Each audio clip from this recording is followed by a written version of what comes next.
friends, welcome back to part 4 of our installment on Madness and Human Frailty. Some of you might remember a certain mail carrier who started us down this path. Bridger Duc Hahn's dreams came true when he earned his own regular route at the Atlantic City post office. Little did he know, his dream job would become a nightmare from which he would never awaken.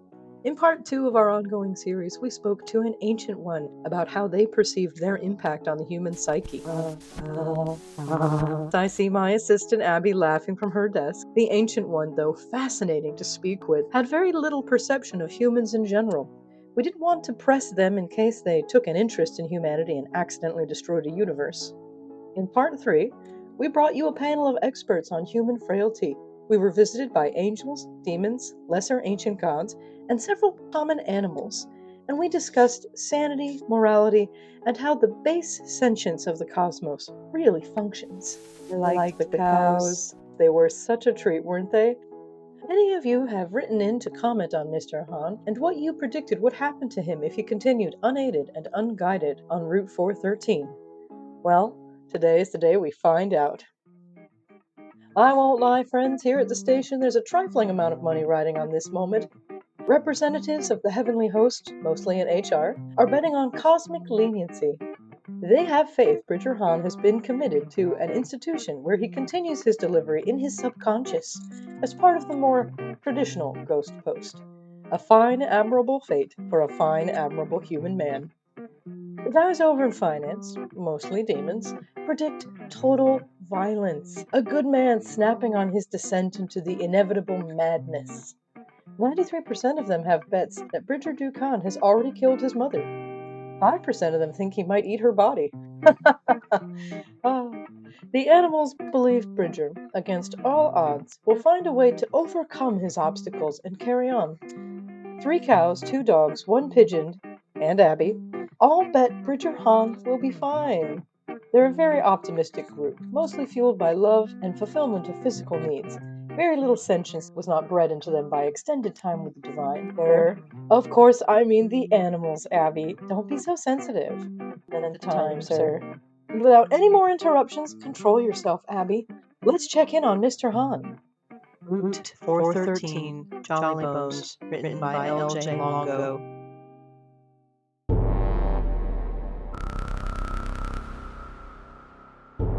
.238 Montpelier Ave, Atlantic City, New Jersey.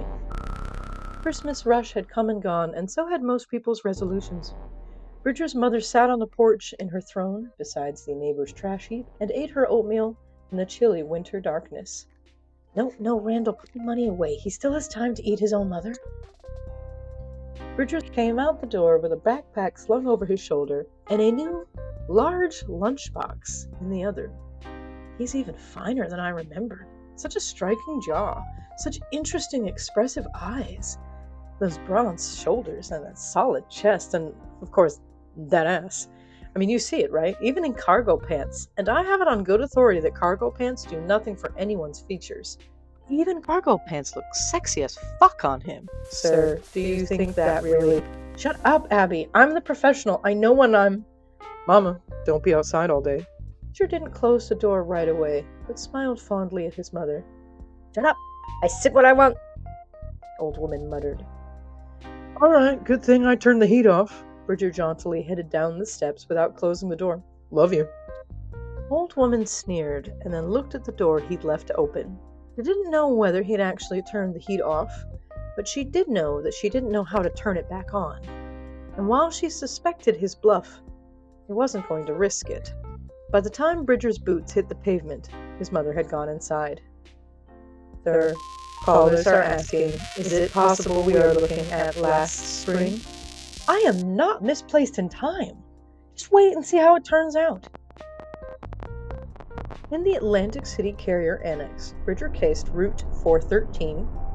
He avoided the postmaster's office while Margot Formica ranted at, Teddy Barnstone, wearing unsafe footwear. What the hell, Teddy? What the hell? Sir. Then Bridger drove the oldest, ugliest, his words, and most intelligent, my words, vehicle in the fleet to Ventnor, where he collected the mail for Margate, then carried that mail to Margate, where he delivered it on foot to the sleepy seaside town. Actually very relaxing to watch. Kind of like if you ever watched water evaporate into the atmosphere, then get carried away gently into the chill of the sky, where it meets more and more molecules like itself, until the wind and chance gradually blew them from a cold front into a warm one, and they all weep as their community falls apart, and they crash into a soft rain shower. When Bridger finished delivering the mail in Margate, Around 9:30, like most days, he visited their break room. He heated leftover pizza, his mother's chicken pho, a bottle of water, which he tested on his wrist to make sure it was shower temperature. While the hot food warmed in the microwave, Bridger opened their little freezer and loaded a peanut butter jelly sandwich, cut up pears, and coconut yogurt into a mail tray, where the hot food joined after a moment. Some of the angels are positing that this readiness might be a sign of his madness. Possibly. But is it madness to prepare 6 days' worth of provisions when you are about to undertake a 144-hour workday? Bridger carried his readied provisions behind the clerks. They rarely looked away from their busy lobby and into the mailroom floor, and never noticed a single carrier who drifted in and out of their annex.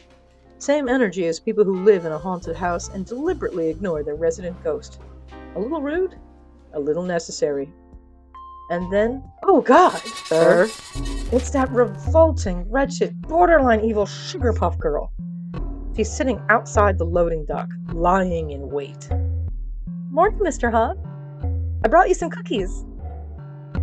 He'd never given her his name. She read it on his jacket, and it startled him every time she used it.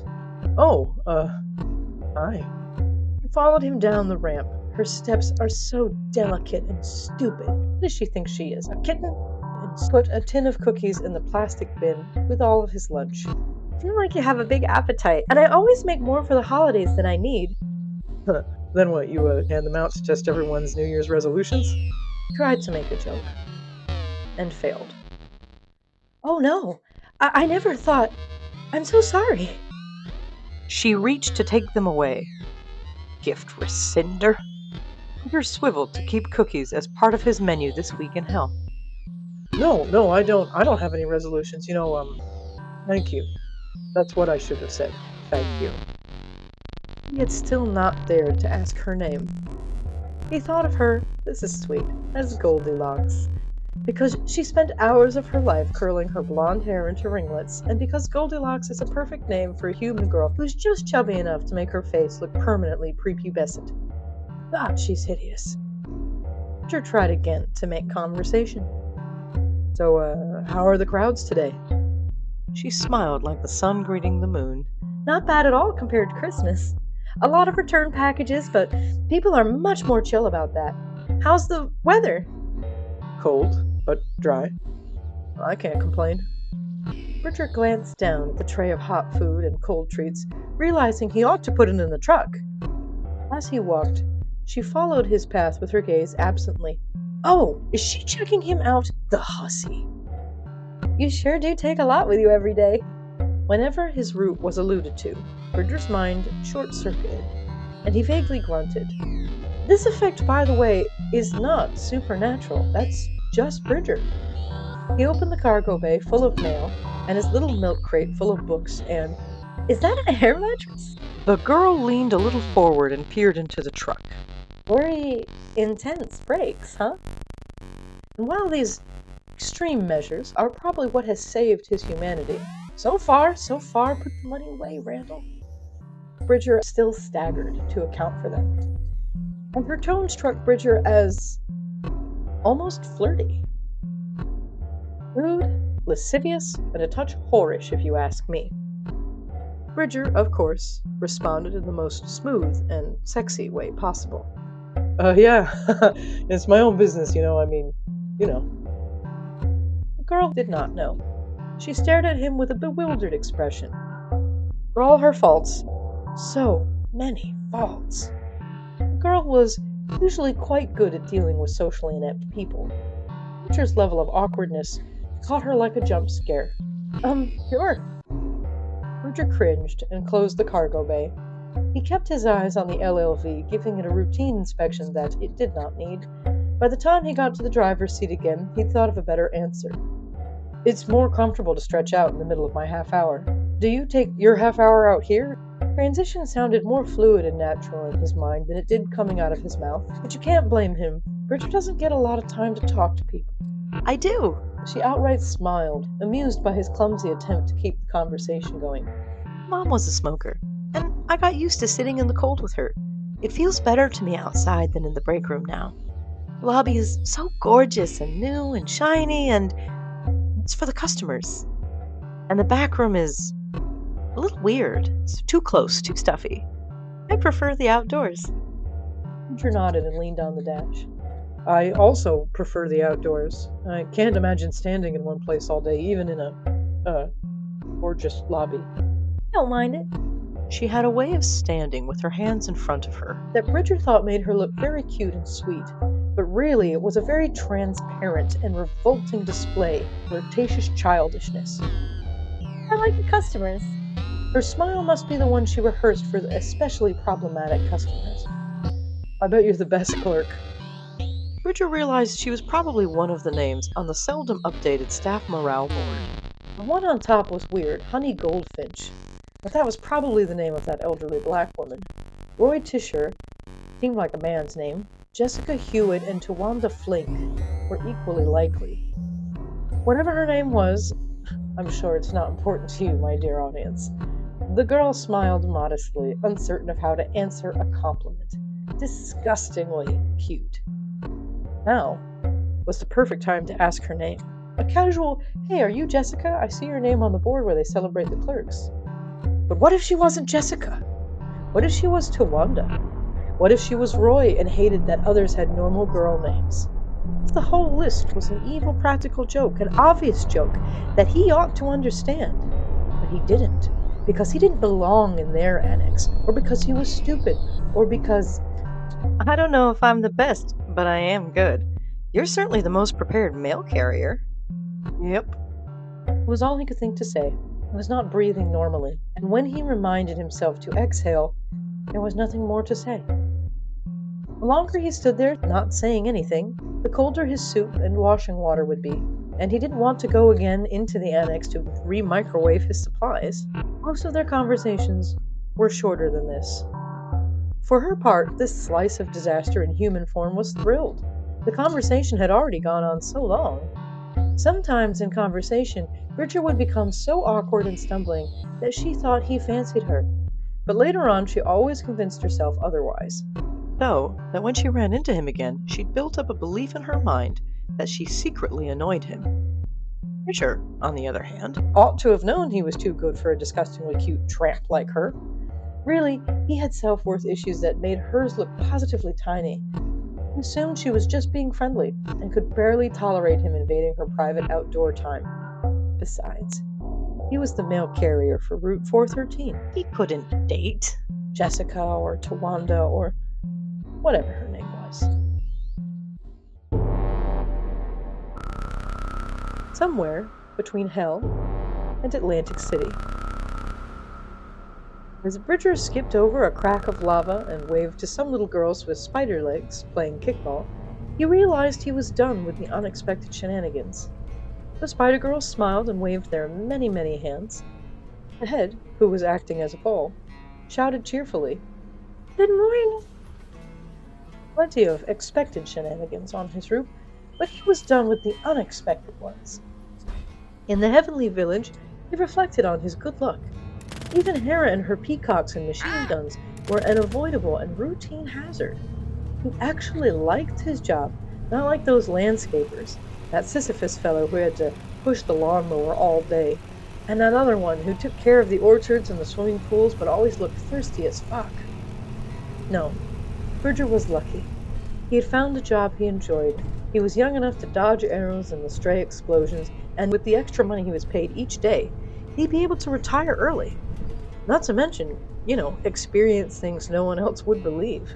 As he drove past the cheerleaders, today they were celebrating some kind of riot. He decided now was not the time to date. Someday he would start dating, probably after his mother was dead. Maybe Goldilocks would still be single. A very old man with flea-infested wings, holding a cardboard tube, stood on the side of the road. Bridger rolled down the window when he saw him and leaned partly out, as had become his custom. Sir, bring it to the post office! Bridger shouted as the LLV hit its own gas and lurched forward. The package had grown larger. Post office! Be not afraid, the old man called and waved the tube as he tried to run after the LLV. Sorry! Bridger watched the man in the side mirror. Had to be an angel, right? Even when those broken feathers and that bald head. The LLV eventually slowed down and allowed him to do the driving. Why does he freak you out so much? LLV did not answer. After the sun and all its various echoes set, Bridger inflated the air mattress and fetched out his book. As a kid, he'd loved to read, but he'd fallen out of the habit as an adult. Never a good student, but always a great reader. When he fell asleep, he was certain the days of unexpected shenanigans had passed. He could just enjoy the weird routine of his weird life.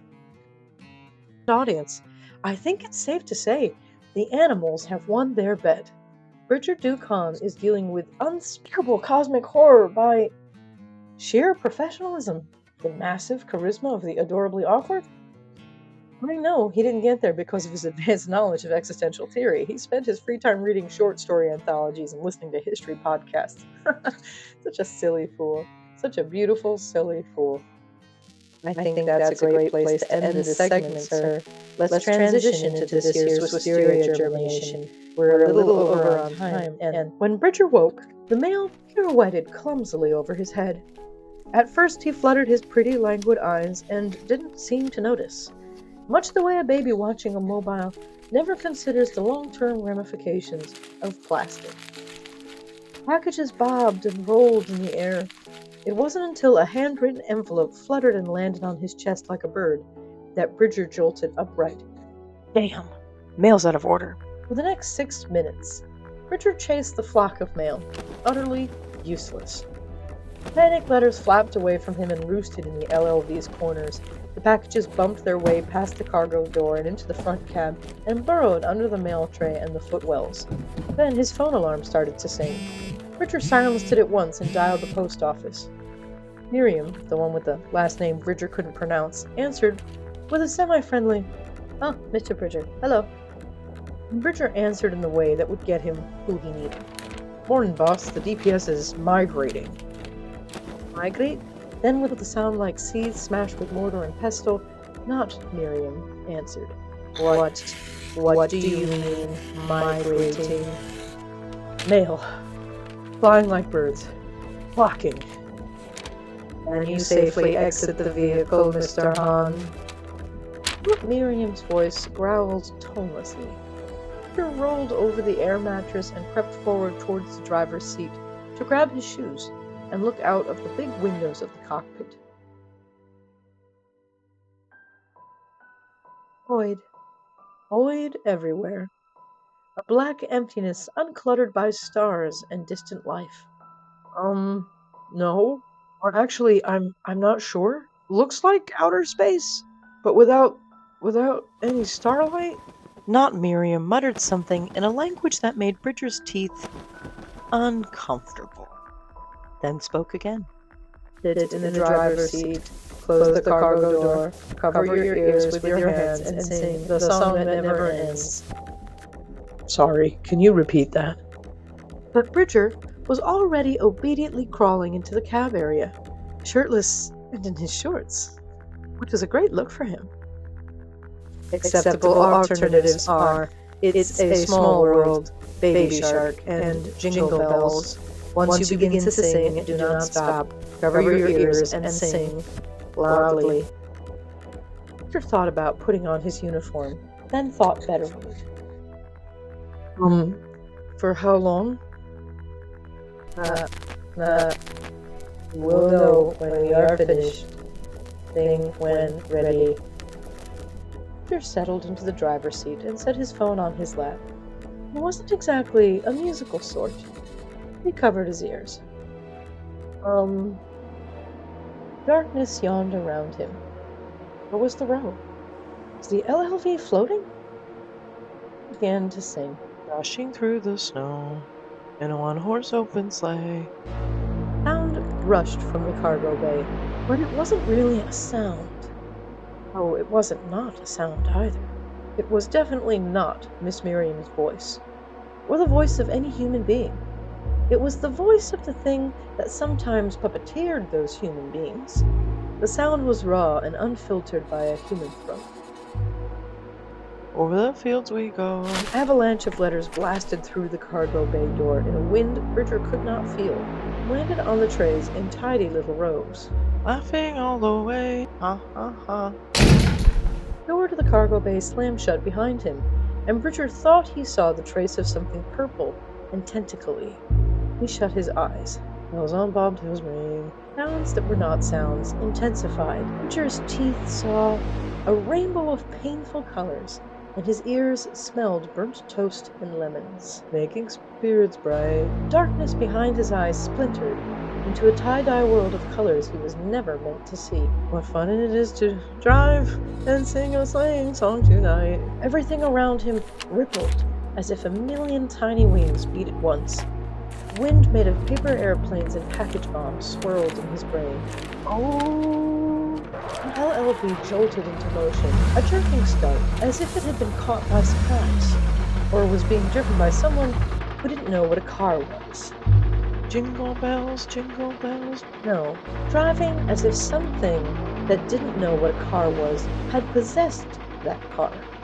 The LLV lurched and rattled, the vehicle equivalent of smiling too wide and not blinking.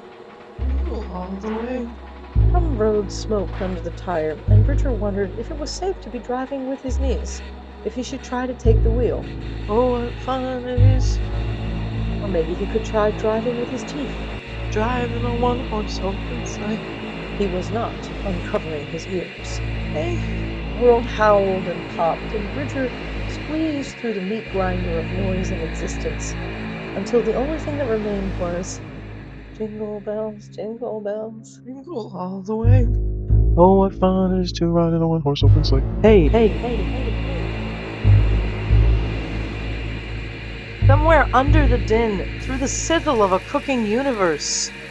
Bridger was aware of his own eyes, shut tight but still dilating more and more. The darkness consumed colors Bridger didn't even know existed, until everything was pure darkness. Peppermint dirty chai 1%. Had the LLV driven into his eyes? Bridger kept singing. The answer to that question is, of course, no. The LLV had not driven into his eyes. That would be unprofessional. Bridger's limited senses could not understand what was happening. Kind of like when a cat chases a laser pen. Bridger forgot the song's order and repeated the chorus over and over again, which is really kind of the point of a song like Jingle Bells. He got lost in the track of time, singing the same chorus for years, or maybe squeezing the entire song into a few seconds. It didn't matter. He didn't stop singing. Postmaster finished sorting the mail. Darkness splintered into a flurry of white, silver, and gold. Then, a normal nighttime darkness again. Everything became very quiet. Bridger knew it was over. Jingle bells, jingle what the fuck? Bridger kept singing, just in case. Well, where the hell are we now in a living mail truck? Hey! The landscape around him was pure white snow, made silver by moonlight. Soft, cloudy hills shone strangely warm against the full dark of a sky populated by millions of golden white stars. Bridger stopped singing. Is there a road? LLV rattled through the slush. The heater kicked on with a comforting purr. In this sound, the LLV told him in a very clever and succinct way everything that had happened, and why, and what he ought to do next. But Bridger, of course, didn't understand. He just shivered in his shorts, watching the rolling hills of snow, and keenly feeling his aloneness. He didn't dare turn off the LLV in case it decided to be a bitch and stall, but he groped around for his coat and shrugged that over his shoulders. The golden glow of the LLV's headlamps illuminated a candy cane stuck in the snow.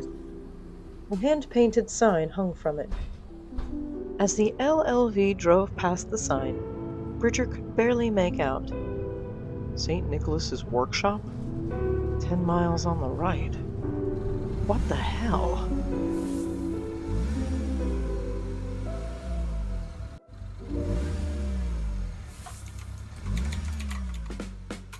Well, that's another world saved, doomed, and or slightly weirder than we found it.